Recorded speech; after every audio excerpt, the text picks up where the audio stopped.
Again इसका एक छोटा सा एग्जाम्पल मैं दूंगी कानपुर देहात का। कानपुर नगर से ही लगा हुआ एक जनपद है कानपुर देहात, रनिया, जैनपुर, ये वाला क्षेत्र वहां पड़ता है। वहां भी बहुत सारी फैक्ट्रीज हैं। वहां मैं 3 साल में मुझे काम करने का मौका मिला एक मुख्य विकास अधिकारी के तौर पे, सीडीओ, चीफ डेवलपमेंट ऑफिसर।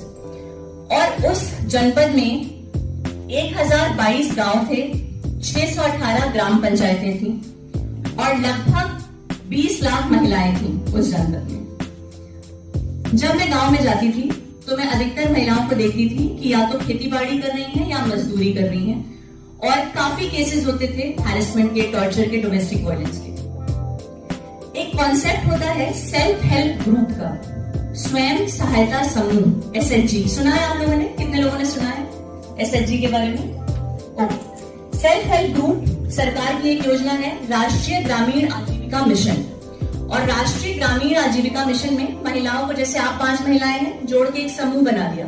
फिर आप लोग आपस में लेन देन करेंगी, बैंक से लोन लेंगी, कुछ काम शुरू करेंगी और वापस पैसा जमा करेंगी। इस तरीके से आपको लेन देन समझ आएगा, बैंक से लोन कैसे लेना होता है ये समझ आएगा, और धीरे धीरे उस बिजनेस को आप ग्रो करेंगी। लिज्जत पापड़ का नाम किसी ने सुना होगा आप लोगों ने? वो सब सेल्फ हेल्प ग्रुप से ही शुरू हुआ था, अल्टीमेटली एक गांव से।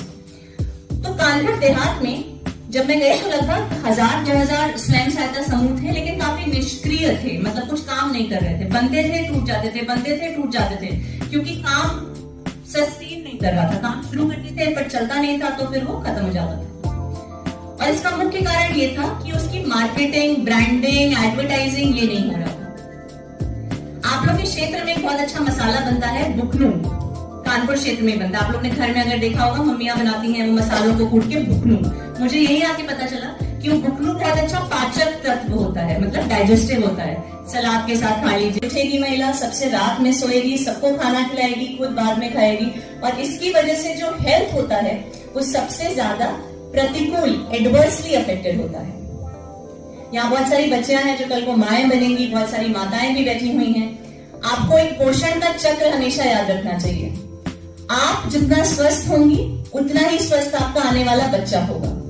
तो ये वर्चुअस साइकिल है। अगर आप अपने खान पान का ध्यान रखेंगी, आप अच्छे से खाएंगी, तो आपका बच्चा जो घर में पलेगा वो स्वस्थ होगा, और कल को वो जब बढ़ेगा तो उसको भी ताकत रहेगी। और इसका एक नेगेटिव विशियस साइकिल क्या होगी? अगर आप कुपोषित रहेंगी तो आपका बच्चा कुपोषित पैदा होगा, और वो कुपोषण का कुचक्र चलता रहेगा।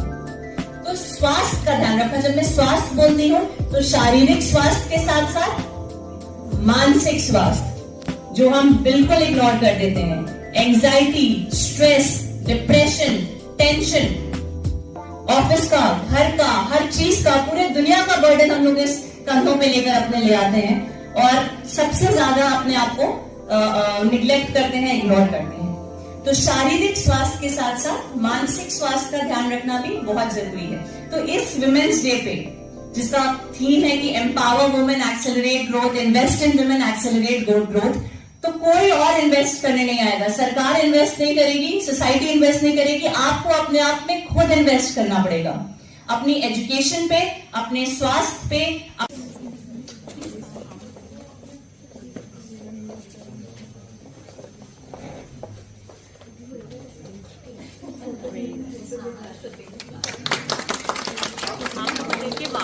बहुत अच्छा लग रहा है।